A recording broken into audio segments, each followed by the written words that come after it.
Welcome to Just Go Grind, a show that focuses on helping you launch and grow a business and navigate the ups and downs of entrepreneurship.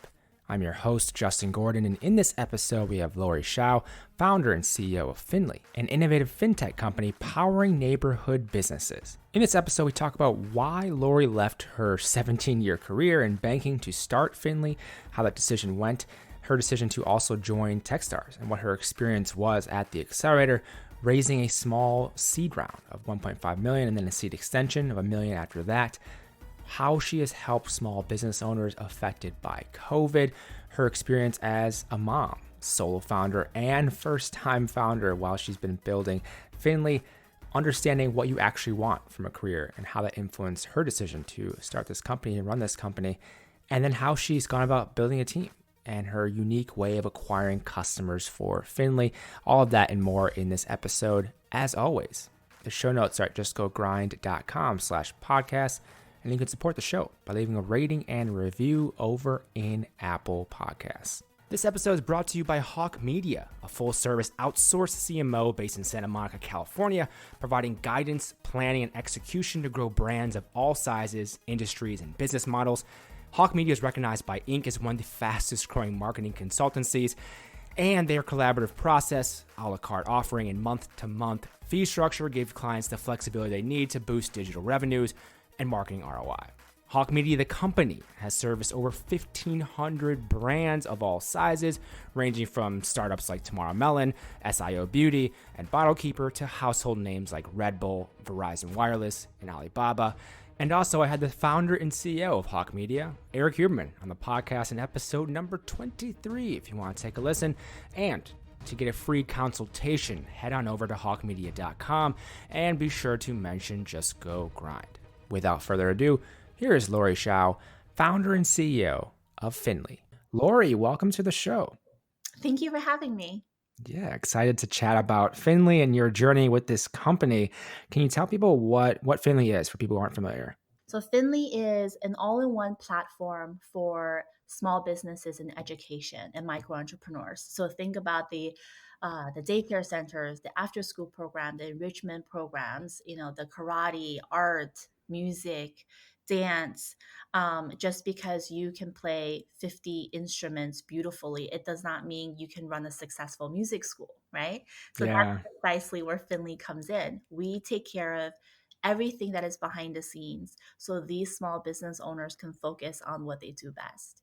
I love that. And for this as well, you had a career in banking prior to this startup for a number of years. Why did you decide to leave your banking career and start Finli? Very good question. I think it's all related and interwoven to a degree, right? So I have been in financial services for the past 17 years. And in the last 8 years of my career, I focused specifically on helping vertical SaaS platforms adopt payment technology to serve their customer base. I've helped various payment and financial technology platforms really refine and their infrastructure to make it scalable. Um, Yeah, and through that journey, it was really obvious to me there are innovators across the globe trying to solve the world's biggest and smallest problems through payment technology. And this area of SMBs in education has been heavily neglected. And me being a mom of two, I have two boys, 5 and 7, so they're in kindergarten, first grade, respectively. Um, the only time that we use a checkbook is to pay our kids' teachers. The only time that I'm going back and forth on my text messaging app is to schedule and book classes and confirm, curriculum with my kids' teachers.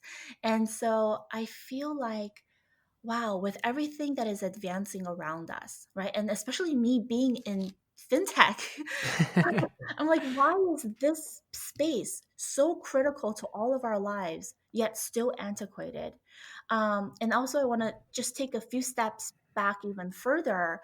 yeah, I'm a first generation immigrant to educator parents. And growing up in the US, it was hard. And my parents were working 24/7. They had their day job. And then on the weekends and nights, they were taking tutoring gigs and additional side gigs, right, to make ends meet. And, Yeah. um, and what I realized at that time at a very early age was two things. One is my parents were doing something that was absolutely critical to communities, to families. They were enriching and impacting people's lives. And the second thing I realized is we will always be poor. The likelihood of us being financially free was almost impossible because you're always just constantly climbing, right? But you're not getting anywhere. And Yeah. and I see how how they're running their business. Like they're working so hard, yet they can't break that barrier and get to the next level. And fast forward to 30 years later, nothing has changed, right? And so to answer, this is like a long answer to your early question, but I feel like not only do I know how to build this technology the right way, I am passionate about this space, and really seeing very clearly through a personal lens that something has to be done. There has to be some technological innovation for this group of um, innovators and educators that is trying to do everything they can to enrich all of our lives, but they're struggling to survive and make ends meet. With this as well, Lori, did you end up working on this on the side for a number of months or kind of quit your job cold turkey and then just go right into Finley when you decide to quit? Because a lot of founders here are going to be listening that are either in jobs right now and kind of considering starting something, aren't sure the best way to do it. I'm just curious as to, in your journey, how did you make that transition? So it's always been something that I've been thinking about, right? Because I think with my day job, it there was definitely a lot of parallels there, where I was working with various, um, now unicorn platforms that are vertically centric, right? They're focusing on a very antiquated space, whether it is, um, you know. Boutique yoga studios or restaurant industry or HVAC and home contractor, marketplaces. They all started off with this very clear mission to help the community they want to serve. And they all started off with something other than payment technology, right? Whether it's scheduling booking, whether it is, procurement, or some sort of a merchandising infrastructure, but all roads led to payment.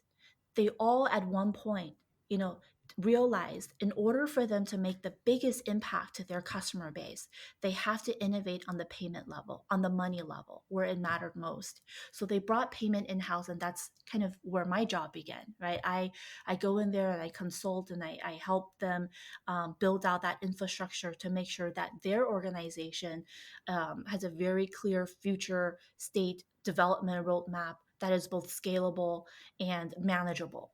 And through that, to me, it was obvious. Like, Yeah. why don't we do the same thing for this other very much antiquated industry that is very important? It does represent $1 billion market, yet no one is tapping into it. No one is trying to do it the right way. There are vertical SaaS players in education. And if you think about the vertical SaaS players, every single one of them outsources payment. They don't touch payment technology. And so when they outsource payment, what what do you think they're innovating on? Right? One of them is like, oh, I can do retina scanning for you to drop off your kid. The other one is like, I will one up you and do facial recognition to drop off your kid. And so the innovation when innovation happens on that level, who actually appreciates the technology?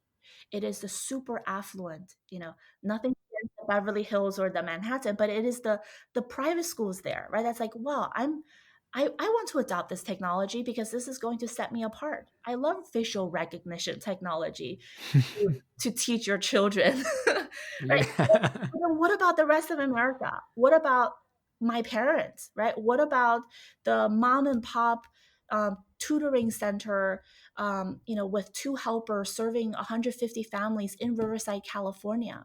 What solutions do they have? Do they care about retina scanning and facial recognition? They do not. What they do care about is, hey, my families, they're coming to us with financial hardship. What can we do? They are divorced, right? And asking for split payments. Is there a solution for that? And at Finli, we kind of turn things around where from day one, we're innovating on the money level where it truly matters most to our customers because that is the biggest impact to their customers. And yeah, and that's kind of from day one how we've been looking at um, changing this ecosystem and really elevating it and taking it to the next level.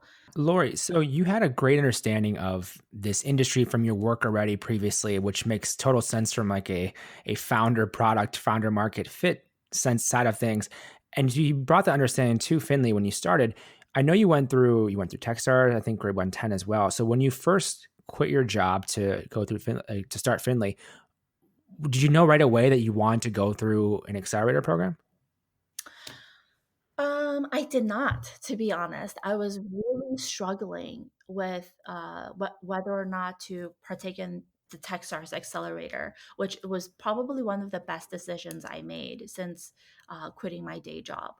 But what really took me or brought me to that, to that decision is Anna Barber, the managing director at Techstars.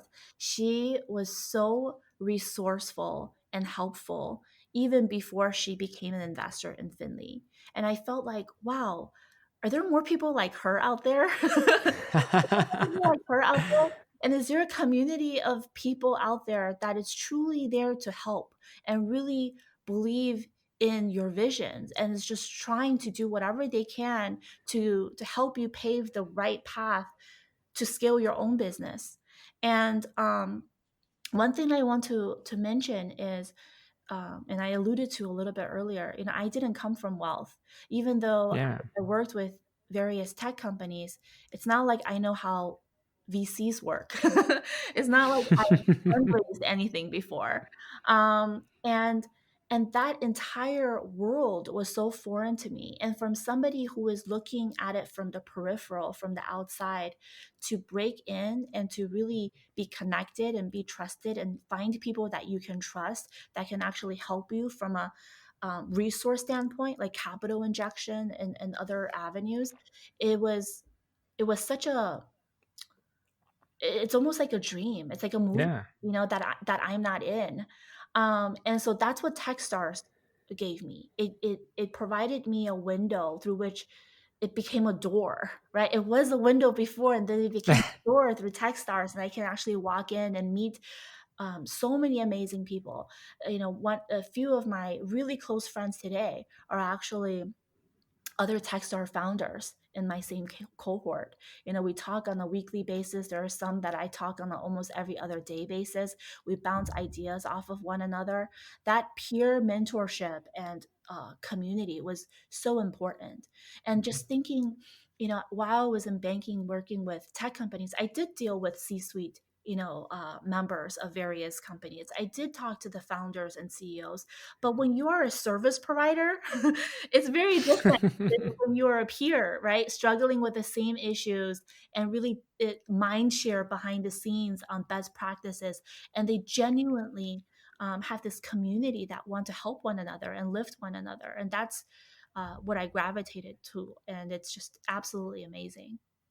Yeah, I've heard a number of those stories from going through an accelerator and specifically going through Techstars and how transformative the experience really was for founders. And even on the note of Anna Barber, she just joined M13. So when this goes live, she's at M13 now, but was at Techstars LA for I think 3 years. And I've heard nothing but great things about her. And I've actually interviewed her for a different show as Mhm. well. And she's wonderful.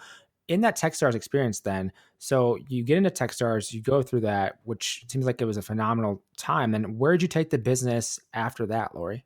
Right. So through Techstars, it was a pressure cooker environment. So I actually pivoted the business during Techstars. And immediately after demo day, I proceeded to raise a small seed. 1.5 million from institutional investors, all of whom I met through Techstars, whether it's directly or indirectly. So that was very helpful there. And then my next focus was just building out a team, right? A small team, a small and nimble team, so that we can take the product to the next level. So we can acquire our first, 5, 10, 20 customers, so that we can learn from their experience and iterate as we go, right? So I was still in product development and product refinement mode up till, I would say, March of this year, when we were just ready to launch. Right? Just Oh about to dear. launch.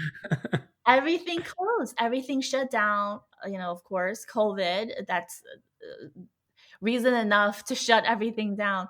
And Yeah. you can imagine those in education, right? If you are an employee of a school district or a much larger organization, you are at least getting paid, right? There's still a shelter or a safety net for you, Yeah. regardless of how crazy the economy is looking.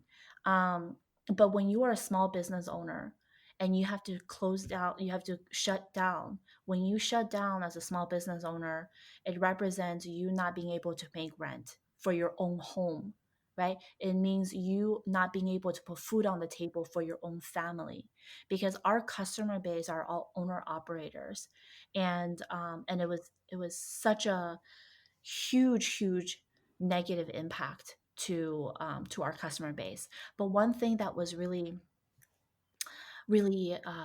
touching, and it helped us really refine our own trajectory in terms of who we want to help and how we want to help them, was in the very early days of COVID. I had a conversation with one of our customers who happened to be a karate school instructor, and I was like, "Hey, would you like me to turn on like a GoFundMe button on your interface, so that your customers, right, those who have a little bit more, can contribute a little bit more?" And he was like, "No, Lori, I don't want that. I don't want that, because I am not one to hold up a cardboard sign at an intersection. If I Yeah. were to receive money, it would be because I earned it."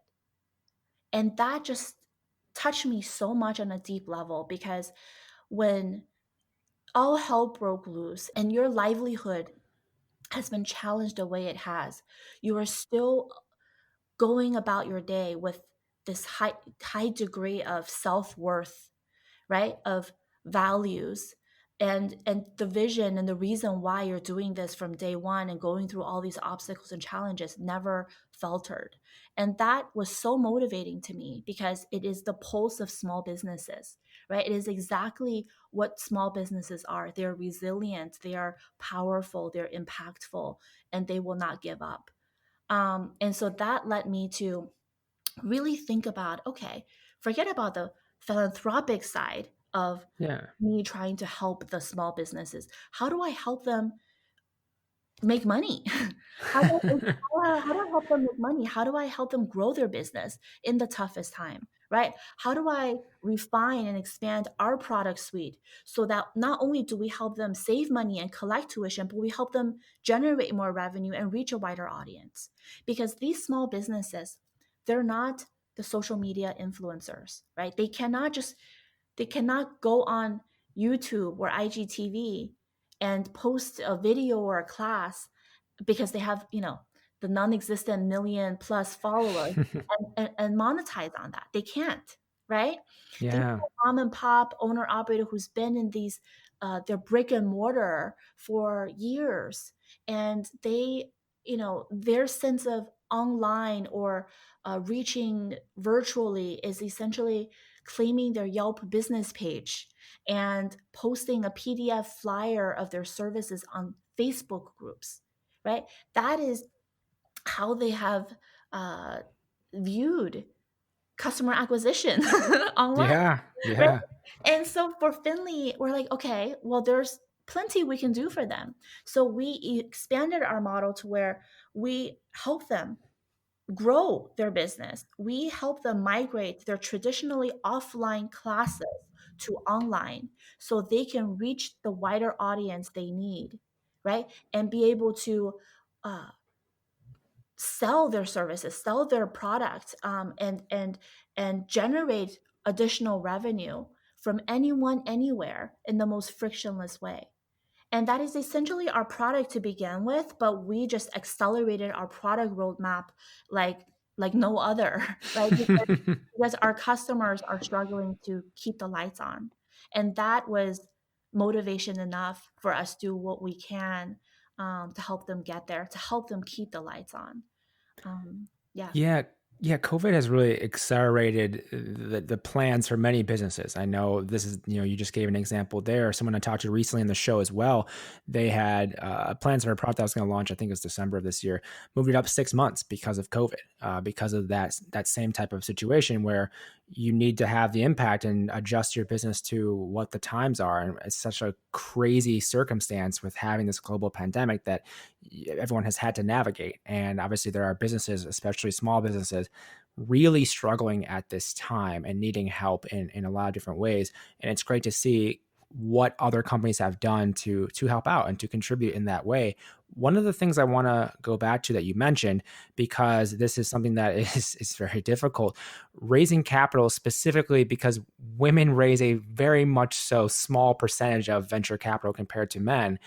How did that fundraise after Techstars go? Can you walk me through a little bit more of the details? I'd love to hear more about your story with the fundraise. Sure, absolutely. So fundraise, I fundraised twice. Yep. The first time was immediately after Techstars for our seed, or some people call it pre-seed. Yeah. It's so little, it's 1.5. And then just 2 months ago, we closed our seed extension of another million to get us through the end of next year and also incorporate all the stuff that we wanted to do to reach a wider audience from an acquisition perspective or sales and acquisition perspective. Um, it was it was by far the toughest thing I had ever done professionally to fundraise because, and I say this because I think I came into fundraising feeling very confident, because I had a corporate career, right? I have pitched in front of people all the time, audiences large and small, to convey our idea or our next product, or just to get the buy-in from, the board and other constituents. And I never thought I would have such a tough time telling the Finley story and making sure that the story resonates with the right people. Yeah. And I think a part of it is in large corporate, I'm presenting somebody else's product. I am just a pawn, right? In the grand scheme of things. But with Finley, as much as I try to dissociate my personal self from Finley, it was really hard because every single meeting you had to capture the VC's attention very quickly and have them see value in you and value in your vision. And if they didn't, they would poke holes, of course, Of right? course. The business model. And initially, I'm just thinking, why am I taking it personally? It should not be taken personally, right? It's like they like you, they don't like you. What's the big deal? You can have a beautiful baby, you can have an ugly baby. Not everybody will think their baby is gorgeous, right? And I'm a mother, so I know that. And so to me, I had a really tough time accepting criticism, right? And doubt of Finley because it was like my third child. And it was, at the earlier days, I have to say, as a mother, it was an ugly baby because you can imagine with limited resources, right? No funds, Yeah. trying to get up and running. It wasn't the best out there. It's a constant grind. We're constantly working on it to make it better.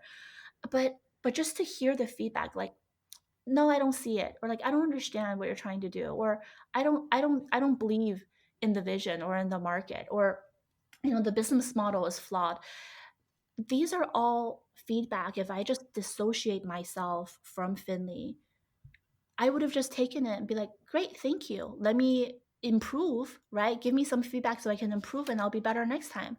Like, that's how I expected myself to behave, but it wasn't the case. I have to say, like, there were a couple that really hurt me. Not that they did it on purpose or deliberately tried to hurt me, right?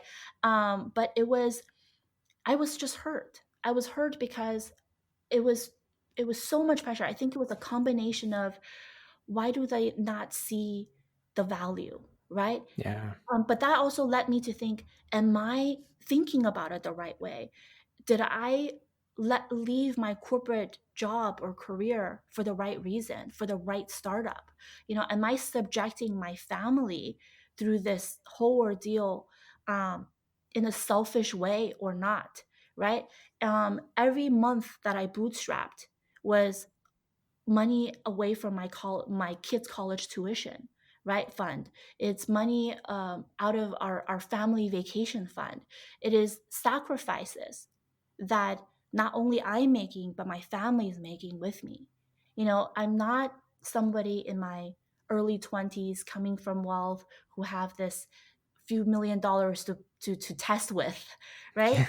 Um, and it took me so long to even take this leap of faith. Did I do it in the right time? And did I do it for the right reasons? Like, it was a lot of self doubt. It was a lot of imposter syndrome on a daily basis. And it was further, you know, amplified through the pitch the pitch situation, right? Like pitching your business, raising capital. But I also have to say that, it is a lot of passion, it's a lot of storytelling, we're refining your storytelling, and it's a lot of luck too. For anyone who says, um, don't throw luck in there because that just undermines your hard work, I don't believe that. I do believe that I have been lucky in the fundraising process, because there were investors who did share in the vision, who did Yeah. see the potential in me, but they were also standing at the sidelines because there were too many flags about me. You know, I'm a I'm a mom to two young kids, right? Regardless if people want to say or not, there's also something that in the back of their mind, is there a distraction, right? Is she able to dedicate 100% to this startup like a college grad would, right? Um, and the answer is, of course, no, because I have a family to raise. And I totally get that. And also, I'm a first time founder, and I am a solo founder. There's just, honestly, if there's a list of red flags, probably have every single one of them checked. So the early believers, right, in Finli, I would say for the most part, they were at the sidelines. They were waiting to see who would come in first, right? Yeah. And Yep. that they would follow, and they did. They eventually followed, but I got that one VC who is very well respected in this ecosystem, and he believed in me, and he wrote our first check or sent the first wire, and then immediately the rest came. Who And was the first one? I'm curious, if you don't mind. Sorry for interjecting. I do not mind.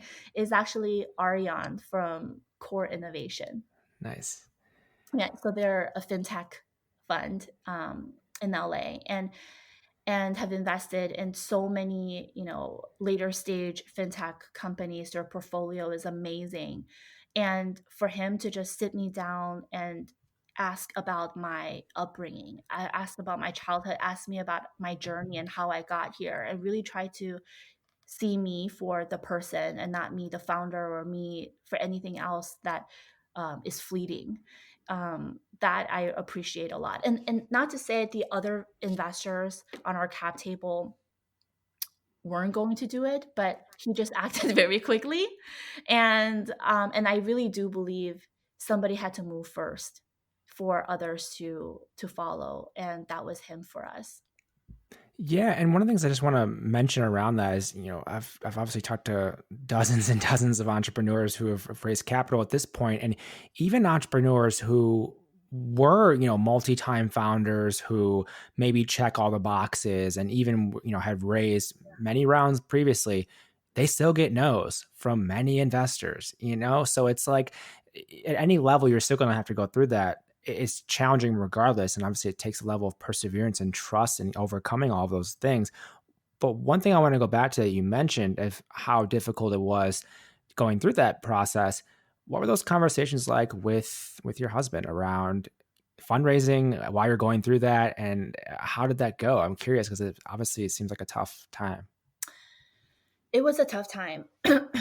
and and also it was tougher because my husband is self-employed. Well, between my husband and I was the one that provided the stable, steady income with health insurance through large corporate, right? So, my last career, my last professional role was an executive director at JP Morgan, and prior to that, I all worked for, um, global public traded financial institutions, and to take that leap of faith into, or that plunge into entrepreneur world, it was definitely a decision that had to be made on the family level, right? Yeah. I have to say that if it weren't for my husband's support, I probably would not have quit my job, because the older I got, the more things that are happening, like having children, right? And then Yeah. and I and my age, not only do you have young kids, you also have aging parents.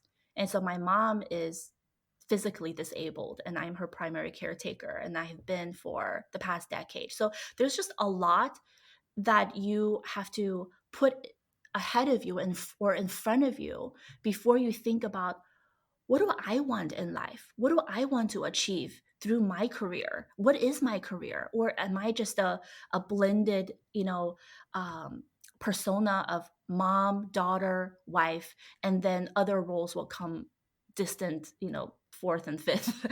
Yeah. It was a lot of soul searching on my end, right? And I, it got to a point where I held so many of the jobs that I've dreamed of holding, and there were so many reasons why I was not satisfied, in my corporate job or jobs, where I was thinking, okay, maybe I wasn't happy because I wasn't getting paid enough. So then I go and find a higher paying job. And then once I'm there, I'm realizing, wait, I'm not happy maybe because I'm not working on challenging things. So then I go Yeah. and look for challenging things. And then I keep hopping and hopping. And 17 years later, why am I still looking? Right? Like, there has to be something inside you that is like, Yeah. wake up, Lori. You're looking because you've been just traversing down the wrong path. Like, you're on the wrong road. You need to redirect yourself. Right? It's Yeah. not because you're clearly not happy and not satisfied. And are you okay with that? If you're okay with that, then keep going. But if you're not okay with it, it's only going to get harder the further you go. So you have to just stop. You have to stop, and you have to think about, what else do you want to do? What else do you aspire to do? If you remove all the noise and distractions and challenges out of your purview, like, what would you choose your life to look like? And to me, ever since I was a little girl, I'm a problem solver, right? I might not have the best resources or the clearest lens. I still was able to identify problems, and I still was able to think about, how do I optimize the situation? How do I enhance the situation? How do I solve these problems? What are the gaps I need to fill to make everybody's lives better? And I just, it's almost like the stars were aligned for me when I was yet looking for another job while I was at JP Morgan, um, in what I assumed to be my dream job, right? Yeah. And talking to my husband and having the support of my husband, and really thinking about it from a family standpoint. Are we able to do it financially? How many months do I have to bootstrap, right, before I have to go back to my corporate role? These are all very real conversations we had. Um, and even when COVID hit, I have to admit, there were moments where I'm thinking, it must be nice to go work for corporate America right right? Especially Yeah. when I'm out there raising our seed extension, because I'm like, wow, we're making so much impact. We're getting so many testimonials of clients saying we are a lifesaver, and we're because of us, they're able to keep their business afloat and open. Like that all sounds great, but what about Finley? We have an opportunity to make a huge impact to the community that we care so deeply about, but we could be shut down. We could be Yeah. running out of money, right? And so definitely, just a few months ago, where I was out there raising our seed extension, and I'm getting quite a few no's. Um, that's when it hit me again of like, am I just doing the right thing? Am I being selfish? But then at the same time, seeing how the Finley team are all laser focused, going a million miles an hour, trying to do more with very little. It just it just kind of refocused me. I think there are many occasions where I'm the weakest link, on Team Finley, that's for sure. And if I didn't have team members, if I didn't have, these amazing employees and young professionals who took this leap of faith to join Finley, I probably would have quit during COVID. If I was still a team of one, if I was still just me and a laptop running Finley, I probably would have quit, because it's too hard. Um, Yeah, being a solo founder is incredibly difficult, and people have pulled it off and done it for a while until maybe they eventually build a team. And there's depends on the business model that you have in terms of needing to hire, but it can be really difficult to be a solo founder. That's why often there are co-founders and helps in the business. And one of the things you mentioned with your career journey and kind of going from company to company and understanding they didn't make you happy for XYZ reasons along the way and really trying to find the right thing. It reminds me of just, I don't know what this image or whatever it was of like climbing a ladder, but you're on the wrong building. And yeah. you can be, you're climbing, but you're realizing as you look down that you're on the wrong spot and you should be on a different ladder. And I think people find that as a lot of times in their career, you see people restart or do something completely different because they realize later in life that they found they were climbing up the wrong ladder. And it's so important to find that right one that is the career that you think you should be pursuing. And it looks like now you found that what that is. And the other thing I just want to go back to as well, mentioning how going back to corporate is so tempting when you're facing all this adversity and you know the corporate life very well and you did well in that role. It makes me think of what I see now with my career, even with my friends are all MBAs now at 100+ K jobs, great salaries, etc. And I'm pursuing Just Go Grind full time since August of 2020, and just like you see that, you're like, whoa, that's like the comfort of the nice cushy job, but you know what you want to do in terms of your own life, so you keep pursuing it.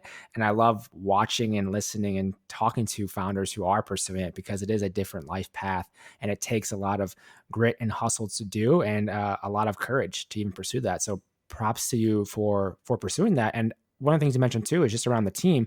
How have Mhm. you gone about building the team at Finley? So luck came with that as well.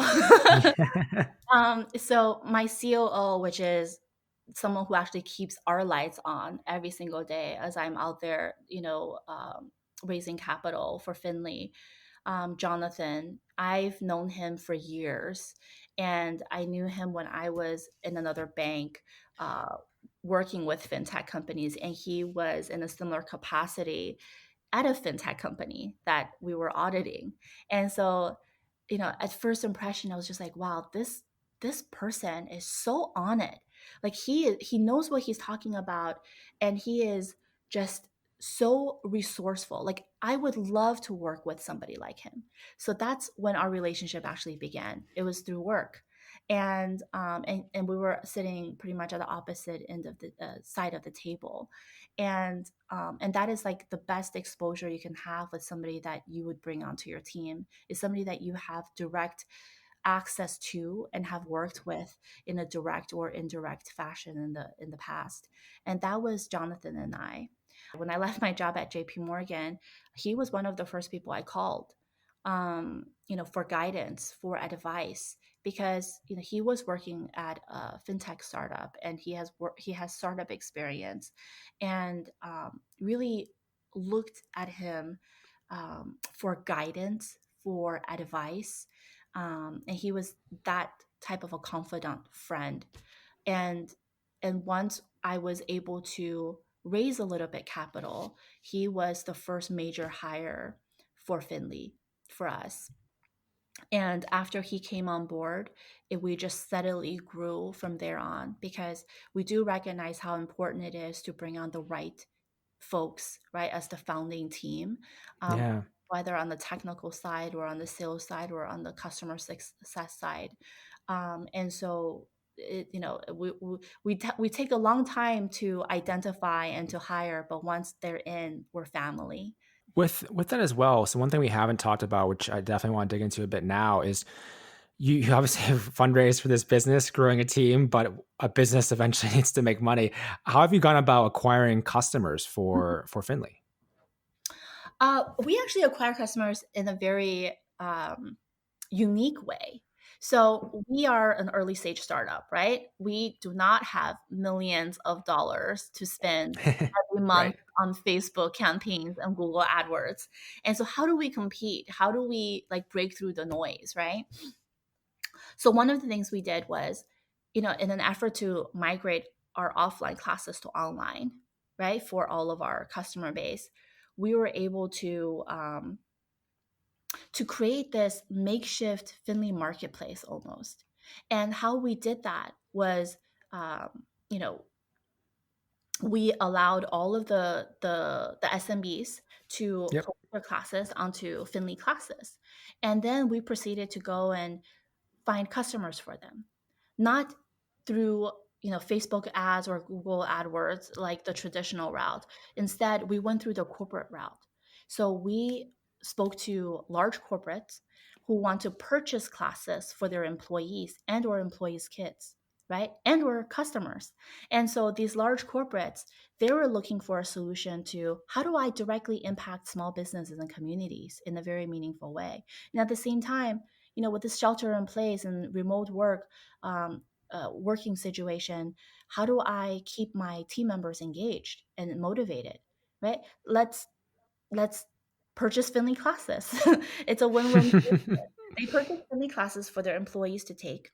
And at the same time, they're directly impacting small businesses, knowing that every single instructor on Finley classes represents a small business that is struggling to keep the lights on.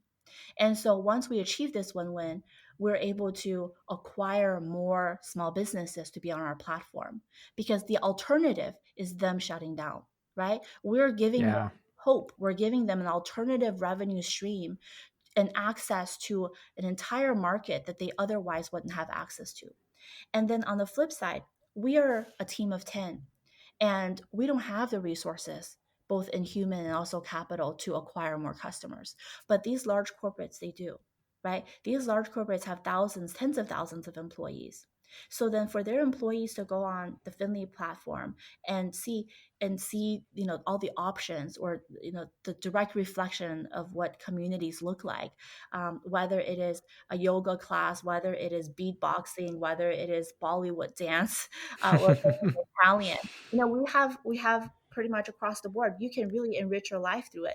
But if you don't see anything on here that is appealing to you, we make it really easy for these employees to nominate their own local business, right? So all of a sudden, we are building and creating this additional pipeline of opportunities in a hyper local way, where we can have access to without spending money to acquire. And so that's a unique customer acquisition strategy. And then the second piece that we have is, we are the only family centric vertical SaaS platform or solution for these educators, right? And when I say that, it means we make it super easy for their families to pay them, but we also make it super sticky for their families to stay on Finley. So they engage with Finley on our Finley mobile app. And our Finley mobile app, we allow your family and friends to directly contribute to your kids' bills, right? We are able to allow Lori, the mom, to embed her child's Finley profile on birthday invites. So instead of a $50 plastic toy, you can contribute to my son's next swim lesson. So, Interesting. and so when parents or the end users love Finli, they want to pool all of their expenses related to their children, right? Or just family onto Finli because it's one-stop shop for them to manage their family expenses. And that is hugely sticky for us. And that is also another um, you know, opportunity for us to acquire more customers in a very strategic and unique way, almost proprietary in a sense. Because when we onboard these schools, we onboard their entire book of business, right? Because whether or not they pay their tuition through Finley, at minimum they are receiving their invoice through Finley, right? Yeah. So we have direct connections or contacts to all of the end users for the schools that we onboard, and the end users are a great um, customer acquisition channel and really wield that network effect for us.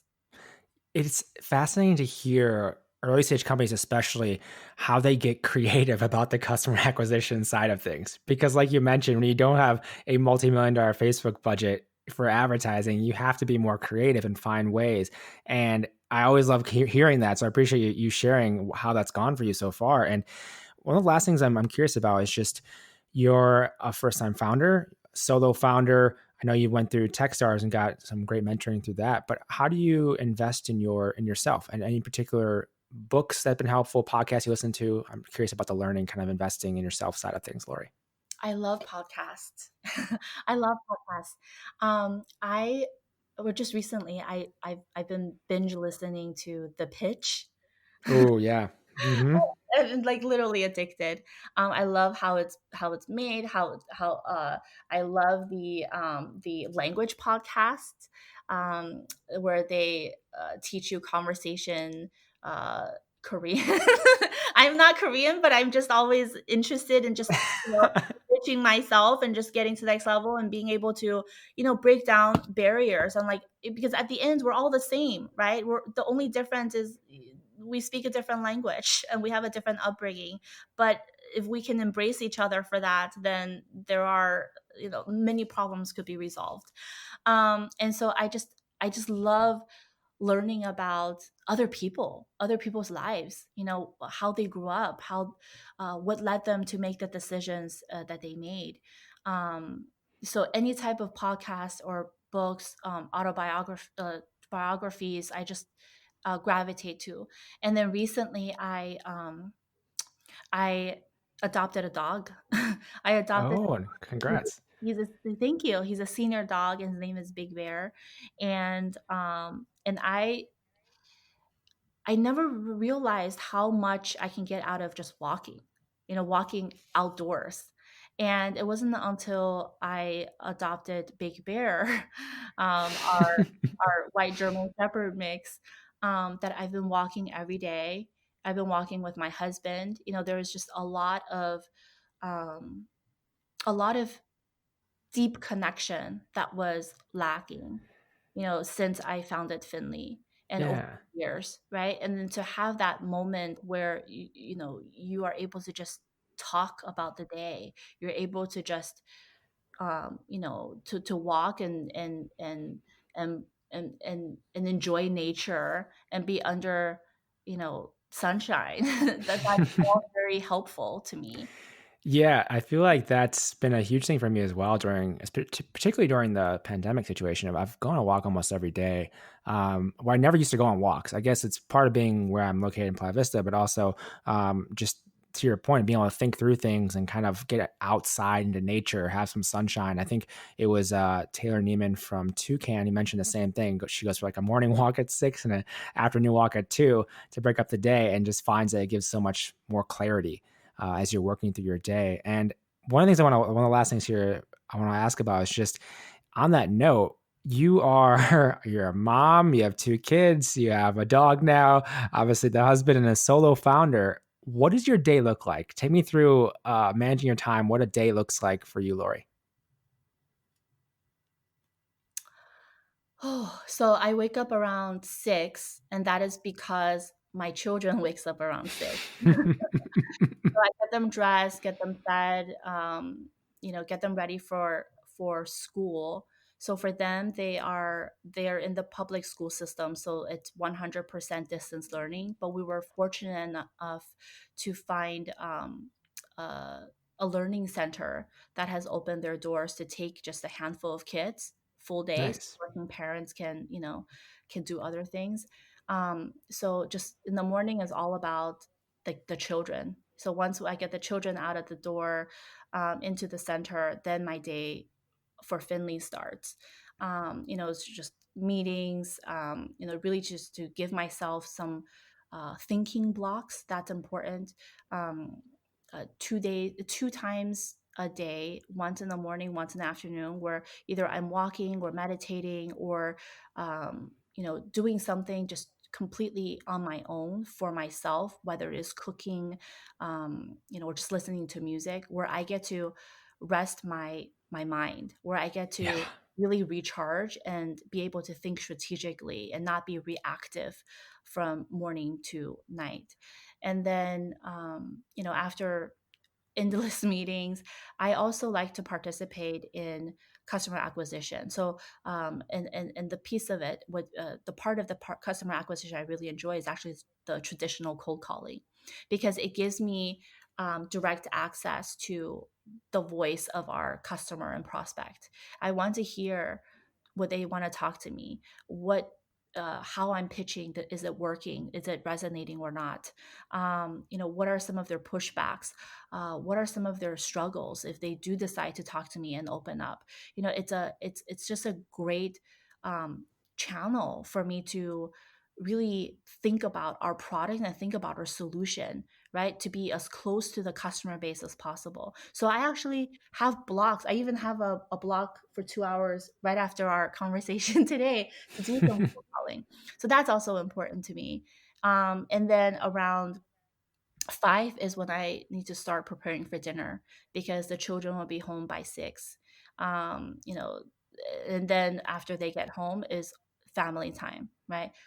Eat dinner as a family, get them bathed, get them ready for bed, see if there's any homework that they still need to do. And after they go to bed around 9, then I get to focus back on Finley. Is there any outstanding emails? Is there any outstanding to do items? Which there always is a mountain of outstanding to do items that were supposed to be done yesterday, but I haven't Yeah. gotten to.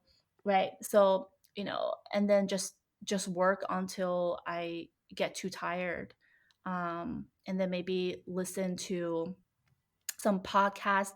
And also recently, this may be very telling in just uh, how my mind works. But I've been semi addicted to those mukbangs. I don't know if you know what those are, but those are those No. shows on YouTube, and they don't talk. All they do is they eat. They eat, and find that really interesting. And I literally can binge on mukbangs for like 2 hours straight, Yeah.